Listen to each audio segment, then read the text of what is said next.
Hello everyone, welcome to my YouTube channel. तो हम अभी तक 2 लेक्चर कर चुके हैं 4th चैप्टर के, जिसमें हमने meaning of disability and disorder करा था और लास्ट वीडियो में हमने टाइप्स ऑफ डिसेबिलिटी देखा था। तो चलिए हम अपना रोड मैप देखते हैं एक बार।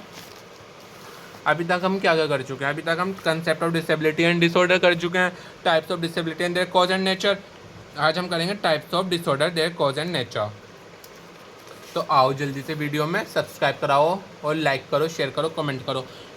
आज हम देखेंगे types of disorder. Types of disorder ये थोड़ा लेंथी लेक्चर जाएगा, तो बने रहना।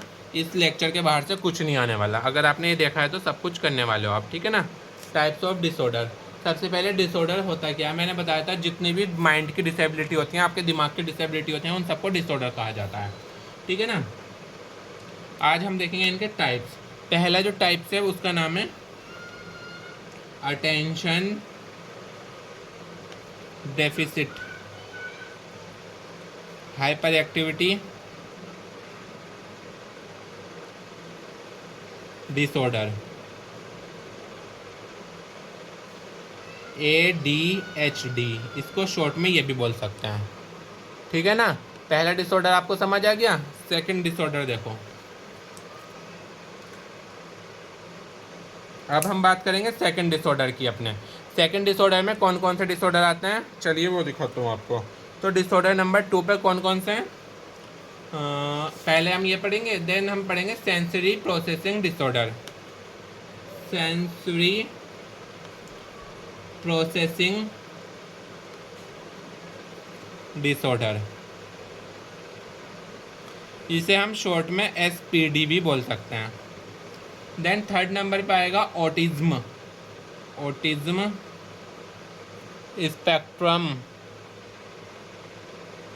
डिसऑर्डर। फिर हम ये पढ़ रहे होंगे, इसकी फुल फॉर्म, इसकी शॉर्ट फॉर्म है ASD। 3 डिसऑर्डर हो गए। देन हमारा 4th डिसऑर्डर आएगा ऑप्शनल ओपोशनल डेफिसिट डिसऑर्डर। देन इसकी फुल फॉर्म ODD और लास्ट में आएगा ऑब्सेसिव कंपल्सिव डिसऑर्डर। ये मोस्ट इम्पोर्टेंट है, ऑब्सेसिव कंपल्सिव डिसऑर्डर। ये मुझे भी हो गया था, OCD बोलते हैं इसको। ये वाला थोड़ा सा मतलब कॉम्प्लिकेटेड है ना, इसको पढ़ना बहुत इंपॉर्टेंट हो जाता है।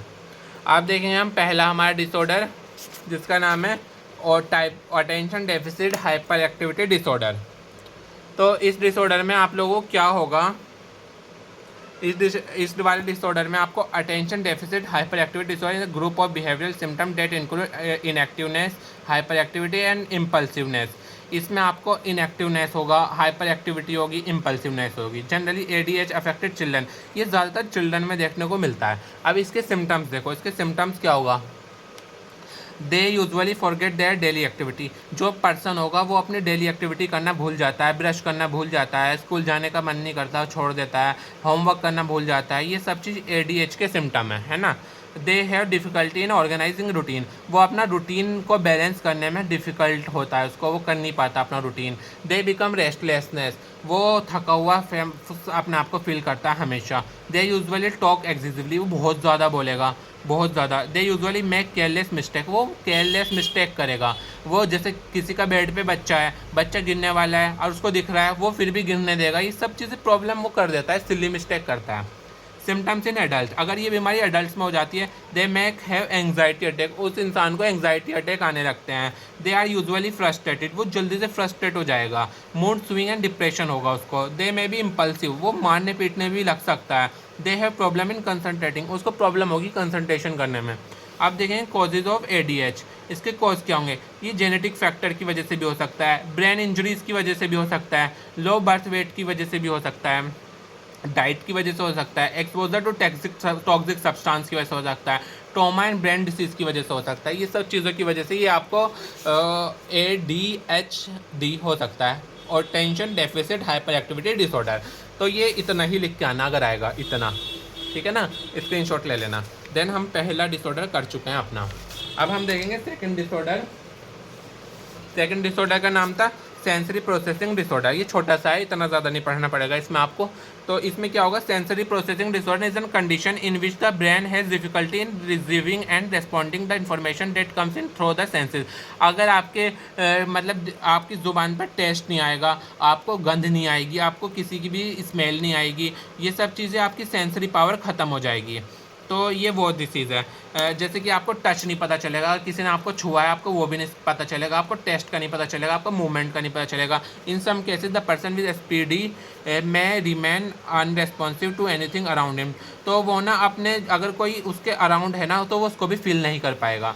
अब इसके कॉजेज़ देखेंगे ये होता है क्यों है। इसके जो कॉजेज़ हैं, जेनेटिक कॉज भी हो सकता है, लो बर्थ कंट्रोल वेट भी हो सकता है, बट उसका वेट कम, जब वो पैदा हुआ था उसका वेट कम था, इन्वायरमेंटल फैक्टर भी हो सकता है और फिजिकल कॉज भी हो सकता है। तो ये आपका सेकंड डिसऑर्डर भी कंप्लीट होता है यहाँ पर। अब हम देखेंगे थर्ड वाला डिसऑर्डर आपका। आइए थर्ड डिसऑर्डर कराता हूँ, जिसका नाम है ऑटिज्म स्पेक्ट्रल डिसऑर्डर। ये भी छोटा सा है, इतना ज़्यादा नहीं पढ़ना पड़ेगा, इतना ही लिख के आना है इसमें। Autism disorder, autism spectral disorder is and disorder that affect development पे इफेक्ट करेगा, ये आपको डेवलप नहीं करने देगा। Spectrum means range of symptoms and their severity. Spectrum का मतलब होता है आपको बहुत सारे सिम्टम्स देखने को मिलेंगे। यंग पीपल हैव ASD, ये यंग पीपल में ज़्यादा देखने को मिलेगा सॉरी, यंग पीपल में ज़्यादा देखने को मिलेगा ये डिफ़िकल्टी। आपको कम्युनिकेशन में प्रॉब्लम होगी, आपको लैंग्वेज बैरियर होगा, सोशल स्किल एंड बिहेवियर में प्रॉब्लम होगी। दे अवॉइड आई कॉन्टैक्ट, वो आपसे आई कॉन्टैक्ट नहीं करेंगे, जिसको ASD है। इसके कॉजेज़ देखो, जेनेटिक फैक्टर हो सकता है, इन्वायरमेंटल फैक्टर हो सकता है, ब्रेन डेवलपमेंट हो सकता है। अब सबसे इंपॉर्टेंट ये आएगी ही आएगी, obsessive compulsive optional deficient disorder, ये वाला नहीं है वो। और अब हमारा ये वाला भी हो चुका है। अब हम देखते हैं सेकंड लास्ट में क्या है, देखो ODD इज ए सेट और group of behaviour disorder called destructive behaviour disorder.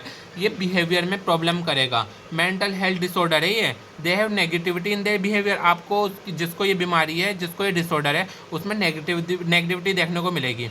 By the disorder usually behave like rebel, ये जो पर्सन होता है ना वो अपने आप को रेबल समझते हैं, आर्ग्यू करते हैं अडल्ट से, रिफ्यूज़ टू ओबे, वो ये वे ना मोटे हो गए लेकिन मोटा अपने आप को मानेंगे नहीं, वो इसमें आते हैं वो सारे पर्सन। इसके भी कॉजेज़ देखते हैं। इसके causes biological and genetic factor की वजह से हो सकता है, ये आपको फिजिकल फैक्टर की वजह से हो सकता है, फिजियोलॉजिकल फैक्टर्स की वजह से हो सकता है, सोशल फैक्टर, ये आपको कॉजेज़ तो रटने ही पड़ेंगे। देन हमारा लास्ट वाला देखते हैं।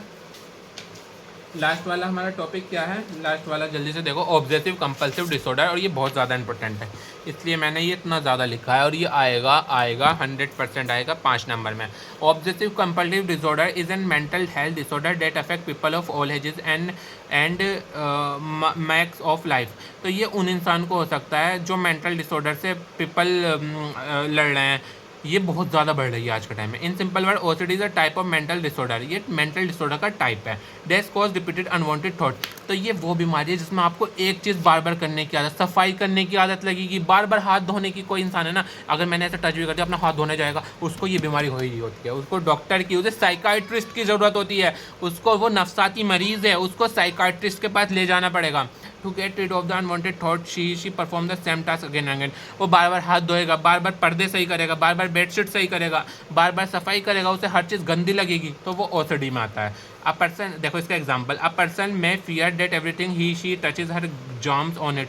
देखो जम्स वाला प्रॉब्लम दिया, अगर आपके हाथ पे जम्स लग गया तो उसे ऐसा लगता रहेगा कि मेरे हाथ पर भी लग रहा है, मैं साबुन से धोऊं, वो 2 मिनट बाद आके फिर धोएगा, 3 मिनट बाद आके और लगे, उसे लगता रहेगा कि मेरे हाथ पे जम्स है। ये सब चीज़ें इसमें आ जाती हैं। मैन ऑब्सेशन, अब देखते हैं उसके ऑब्सेशन क्या क्या होते हैं। A fear to harm to yourself and loved ones, उसको ऐसा लगेगा कि उसके लव वन उसको हार्म कर रहे हैं।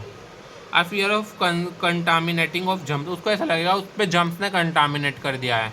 A fear of getting dirty, उसको बार बार गंदे होने का ऐसा लगेगा मैं गंदा हो गया। A fear of making mistake, वो बार बार मिस्टेक करेगा। हैविंग एक्सरसाइज डाउट, उसको एक्सेसिव डाउट आएंगे। Man compulsion, holding, constant praying, checking things again and again, bolting and washing hand again again, ये सब चीज़ें वो करेगा। इसके causes, problem in one part of brain, उसके एक पार्ट ब्रेन में प्रॉब्लम आ जाएगी, सीरोटोनिन, उसके सीरोटोनिन नामक हार्मोन्स कम हो जाएगा, स्ट्रेस एंग्जाइटी आ जाएगी उसको, इन सब वजह से ये वाली बीमारी हो सकती है। तो यहाँ पर आपका थर्ड लेक्चर भी कंप्लीट होता है। मिलते हैं नेक्स्ट लेक्चर में, जब तक के लिए बाय एंड टेक केयर।